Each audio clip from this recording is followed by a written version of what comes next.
Nick. I'm Matt. We're Insufficient. Let me tell you something. 23 seconds of us not talking. The listeners are freaking out right now. Oh, They're yeah. like, did they forget to turn their audio on? They're like, these guys, why do I keep listening? But I can't stop. I can't stop. That, and to everybody out there, that was because Matt and I got super excited about Summer Tour, even though we're not super excited about it. And we forgot to wish John Fishman a happy 61st birthday. So happy 61st. As a matter of fact, I think I think most of that show we just shat on Fishman that we released on Friday. We did shit on him. Which is horrible. What better birthday present than shitting on him for a little bit? I mean, that's what you do. Well, but they do seem to like being underdogs and underappreciated. So I feel like we just naturally gave them exactly what he wanted. Well, happy 61st birthday, Tubbs McGinty. I'm only calling him Fishman from now on. I'm sick of the nicknames. Why? Because I think he's earned being called Fishman. Should we go through? Have we gone through all of his nicknames? No, but we could do it right now. Yeah. If you wanted to. I'm not opposed to it. While you're looking them up, I'm wearing a Fish New Year's Eve t-shirt. It says Fish. Yeah, what?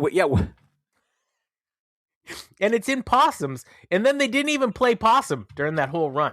If I recall correctly. Isn't that depressing? Dude, well, how do you do a t-shirt with possums and then not play possum? My band's going to cover possum.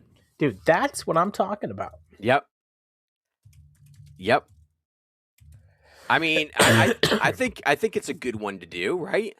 Possum's a great song. I sent "Scent of a Mule" to the guys, and they were like, "Dude, I don't even know what's going on here." Let me tell you something. "Scent of the Mule" is the opposite of "Mound." "Mound" is the greatest Fish song Mike ever wrote. "Scent of a Mule's the worst. I don't understand what the fuck's happening in that song.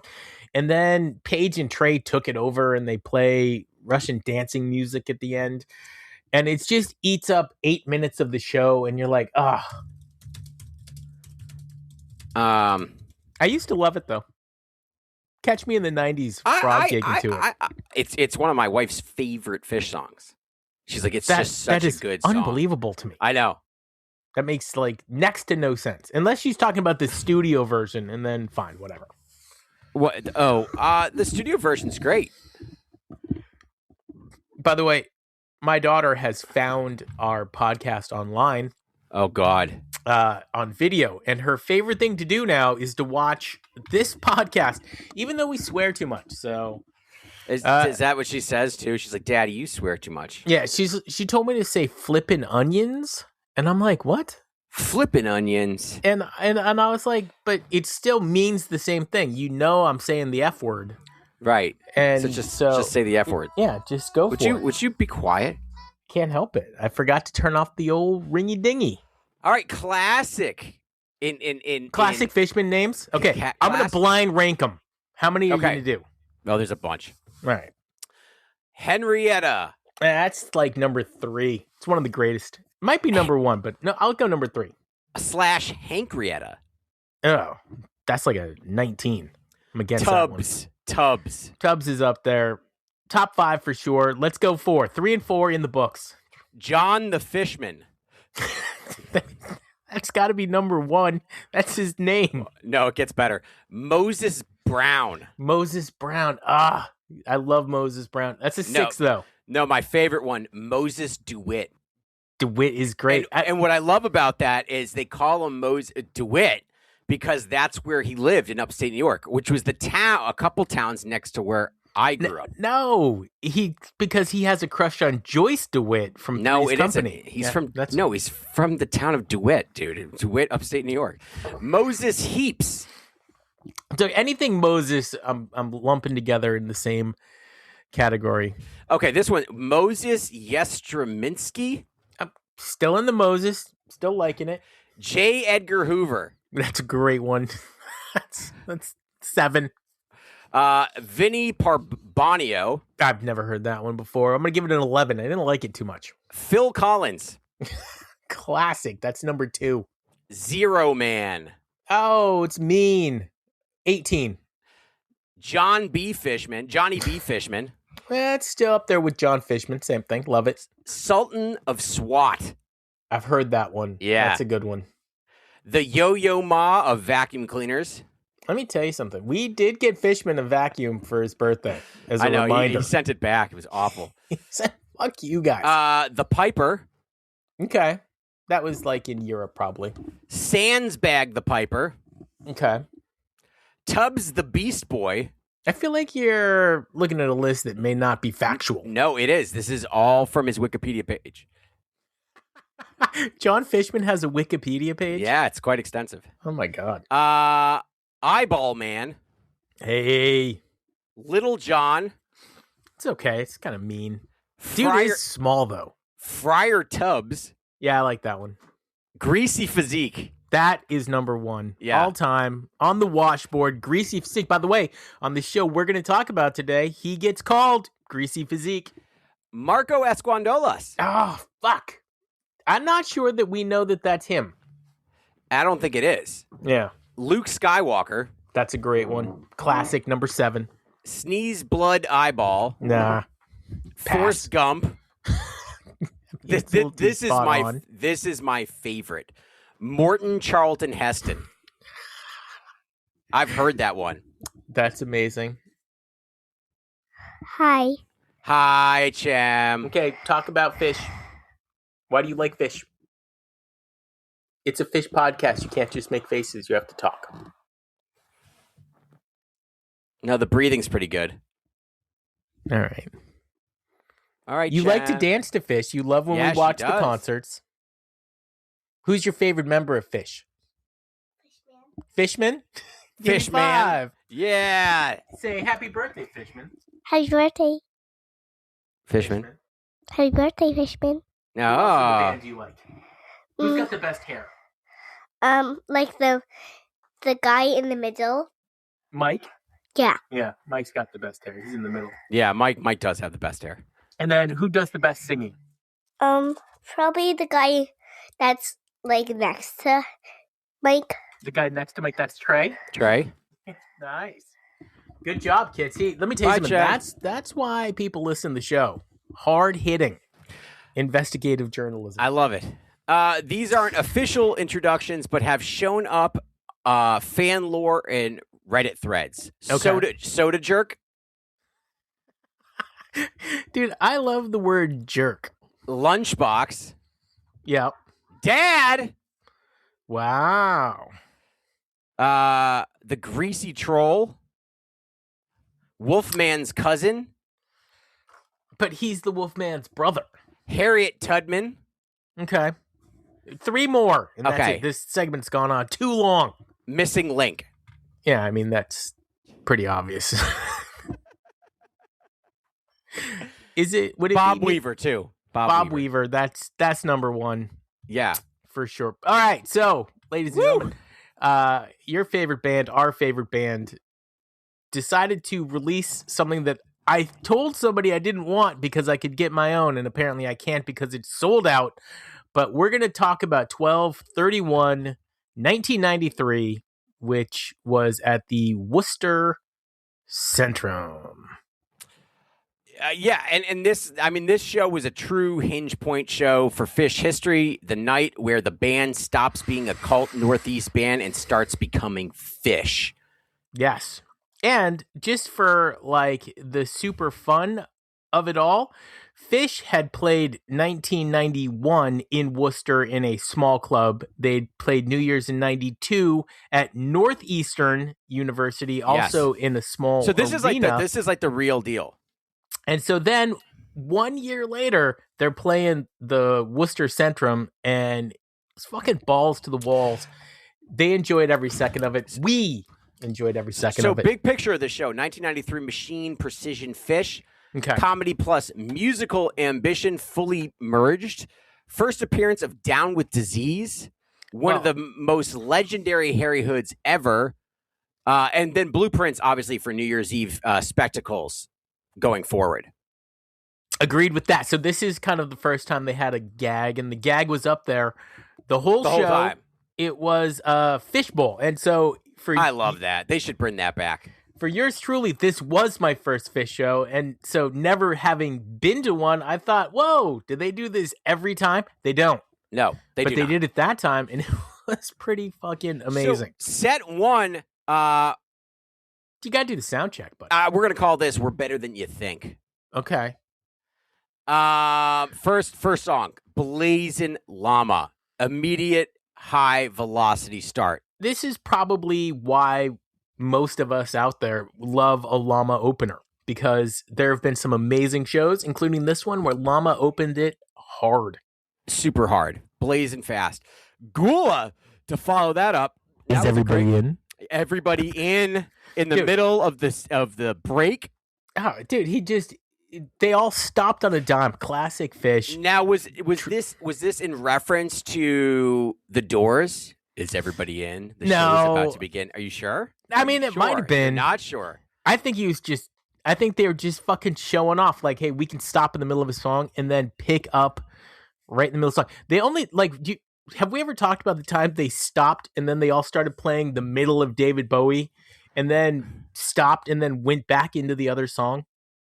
No, we haven't. But my favorite stop is at the. I think it was Europe '98. They're blazing through Maze, and they stop at the peak, and just Trey thanks everybody for a great run, and then right back into the intensity. Yeah, but it wasn't even at the peak. It was near peak. It just stopped, and the whole band just pulled. They had an invisible counter. So unlike Fishman's visible counter that he has now. We see Fishman. Now into a great stash. Great stash. This is where I think Trey starts to really play with sort of the dynamics of stash and the push and pull of what this song can really do. Well, so we hinted on this, I think, on Friday's show. If you go back and you listen to late '93, you can see the beginning of Paige becoming the fourth full member of the band. I mean, he was always really good, but it was clearly Trey and Fishman's band. And then sometime in 1994, which is why if you go listen to a live one, everything sounds so amazing. It's because Paige, for the first time ever, really shined on his own, and it became 4 complementary. How you doing over there with that? And I mean, she watches the show. So I know. She can totally be on the show. Dude, Trey's shredding like the rent is due in this show. Dude, he owed somebody money, and the fix was in. Great stash. Ginseng Sullivan to follow that up, a little bit of grab ass for a full bluegrass acoustic gag. Washboard Fishman, early signal tonight will be weird. That's what they're saying. Yeah, it really did. And what's really kind of cool about it from my perspective was I didn't know they did bluegrass. So I was like, what? Yeah. And to hear it out there and played so well, so good. Reba, man, first all-timer moment. This Reba kills. I've gone back and I've told everybody to listen to San Diego's You Enjoy Myself. I'm going to switch. If your first Fish song you're ever going to hear, this Reba is the all-time. This is the pinnacle. Fuck everything. Dude, I heard this over the weekend. Oh my God. Creamy jeans. Super clean, patient, melodic. Get on top. 0 wasted notes on this one. Oh my God. So good. And the ripcord hurts. That's how you know it's good. And then we got Peaches and Regale. Love that. When was the last time they played Peaches and Regalia? Take a guess. I would have to say it was this year. Yeah, it was last year. Oh, last year. Excuse me. Yeah, they seem to play it about once a year on average, but what they do is they'll play it a couple of times one year and then they'll forget about it. But let me tell you something. That's a fucking great cover. I love that. It's a great cover for them to do. It's like their song at this point. Really is. I didn't know. Followed that up. Do you think you could sing all the words to this song without looking? Don't look. Obviously don't do it. I couldn't. And there's some words I don't understand. Antelope to end the set with Tom Marshall guest vocals. What happened? They used to do Tom Marshall about once a year. We haven't seen Tom on stage in a hot minute. No, we just saw his wife basically tell him to sit down and shut up. Yeah, because he was making fun of somebody pretty hard, Tom. Was he, Not cool, guy. Not cool. Oh, excuse me. Jesus I do like Christ. Tom, though. He's a lot fucking taller than I thought. He's super tall. Yeah, I didn't know that. Set 2. Oh, we're going to call this the Segway Laboratory. tweezer to open it up. This is just strap in. It's a good tweezer. This tweezer and then Halley's Comet. Halley's Comet. And followed up. What's really funny is you shouldn't buy bootlegs, right? Everybody knows that. Like, especially back in the day, you wouldn't buy a CD in the lot. But I was in like a knockoff Newberry Comics in Harvard Square. I don't know what it was called back in the day. And they had this concert on CD, and I still have them somewhere in my CD collection. I don't know where it is. I looked around like I'd see it. And on that CD, they didn't label it Halley's Comet. They labeled it Hell is Coming. So for the longest time, I thought the song was called Hell is Coming. But when you listen to it, you can clearly hear that sometimes they're saying Halley's Comet and sometimes they are saying Hell is Coming. You might have something with that. Into Poor Heart. Yes, it's great. Into It's Ice. They had a random note signal in this one. And your boy didn't know what it was. And in the crowd, I was totally fucking surprised. What? You're like, just like Trey wanted. Just like Trey wanted. Followed up with Fee. Trey sang verses through megaphone. Yeah, so he only didn't do the megaphone in like 2009, like twice. So I think there was like a whole run where he didn't. But it's way less than 50%. Yes. So absolutely. Instead of saying Trey sang through the megaphone, you should say when he doesn't sing through the megaphone. That's good. Thank you. Followed up by a killer possum. Possum. Yep. Killer. Throughout the night. Then we follow up with a nice, beautiful, sultry lawn boy from our buddy Paige McGinty. I'm telling you, if we're down to one lawn boy a year, fuck that. 1 in 24, 1 in 25. That's not enough lawn boys. It's not enough like you're not featuring our buddy enough. Yeah. I mean, Paige, get out there. We know you love to ham it up. We get it. We get it, and we're all there for it. We are here for it. Ending set 2 with You Enjoy Myself. With this surprisingly chart good vocal jam. Chart topper. Yeah. One of the few vocal jams that I'm really into. Then we get a set 3. So Fish had already recorded. Wow. Recorded. Fish had already recorded Hoist, but they didn't release it, right? No. So they said, and everybody knew this going into the show, and like people were talking about it in the lot, that they weren't going to play any new songs or do anything. They said that? Yeah, it was like a thing people were talking about pre-show. And then they open with Old Lang Syne, where the clam is counting down. By the way, you and I did that sound once. Yes. And that episode got banned on. Why? Because apparently that was copyrighted. Can't use the 10.9.8 from the clam. So stupid. But they went into Old Lang Syne, and then they basically just teased the Down with Disease jam back and forth between the two, and you got that fucking peak. Oh, so fucking good. Really good. Down with Disease chart topper. And they used that clip for the Down with Disease video. And so, Trey, if you ever, or if somebody talks to Trey that listens to our show, that like Down with Disease little riff that you do, when you cut it short, it's so painful because every single person in the crowd is thinking about this jam from 1993 and how spectacular it was. And we just want to relive it for a short period of time because they played for like it's seemingly forever while you're in the show. Yeah. It was so good. Into Split Open and Melt. Melt. Oh, my God. Dude, Fiery Melt. Fiery Melt. Fiery Melt. Followed up with Lizards. Yeah. And just to prove that I'm wrong every time, Nick Got a Sparkle his first show. Do you want it? I found out what song I'm chasing. I'm not going to tell you right now, but I am chasing a song, which is crazy because I didn't think I was. What's the song? Dude, you're going to be disappointed and angry. What is the song? Yeah, you got to. Drowned. I've heard it already. You've seen a Drowned? Yeah. Have I seen a Drowned? I don't know. It is, even though it's a Who song. The Who, yeah. It is such I may have seen it twice. It is such a Fish ready to go song. Over the ocean. Paige is singing. Obviously, I want that. Paige does a great. I don't know the name of the singer from the Who. A heavy 2.0 song. Oh, so good, and like the whole thing. I'm chasing a drowned. Let Fuck. me get back to the ocean. Dude, our buddy Fluff is chasing a harpua. Who isn't? Susie G. Great Susie G. Hold your head up. Ba, ba, ba, ba. You got a great show. Oh my Cracklin' Rosie. I am still forever in this moment. I didn't know Fishman came out. I didn't know he's come out twice so far this night. He's got cymbals. It says ba. He's singing fucking Cracklin' Rose. Ba, ba, ba, ba, ba. Greatest moment possibly of my young adult life was that. Back right into there. Hold Your Head Up. Ba, ba, ba, ba. Then a beautiful Harry Hood. Yes. Chart-topping Harry Hood, dude. You would think I would like Harry Hood more because this Harry Hood is so good.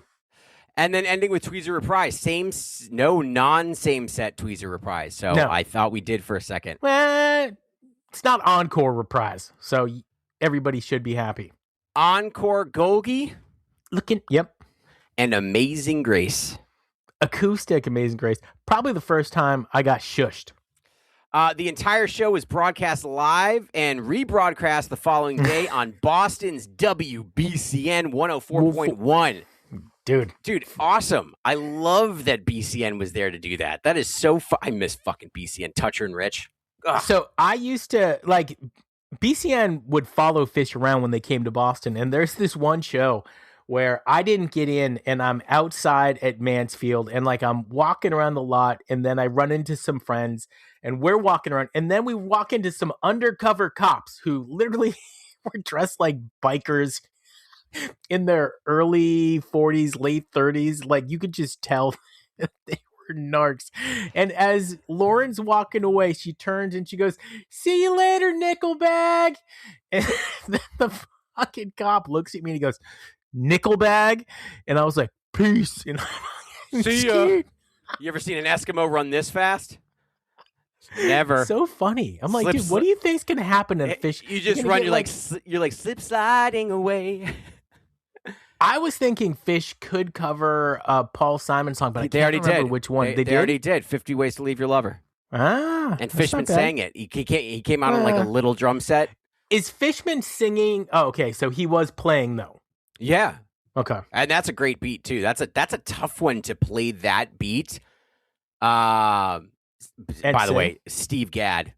Dude, we talk Wonderful. about Steve Gadd when we're not on the show all the time. Fire, motherfucker. He made good. that. Like, what a quintess. Like, the minute that beat hits, you're like, I know what song this is. As a drummer, to create that. There's a lot of amazing. musicians that really saved Paul Simon's creepy ass. I love Paul Simon.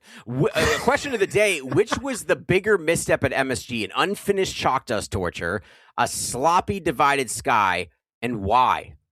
What? From when? There's not enough information for me to answer that question. Worst question like, of the day hey, ever. Question of the day. MSG pretzels, yes or no? Yes. Okay, was the Baker's Dozen series really the peak of modern Fish, or is it overrated because of the band hype and the donut gimmick? Okay, so that is closer to a good question. Yes. Baker's Dozen, phenomenal. As a matter of fact, Yeah, it was good.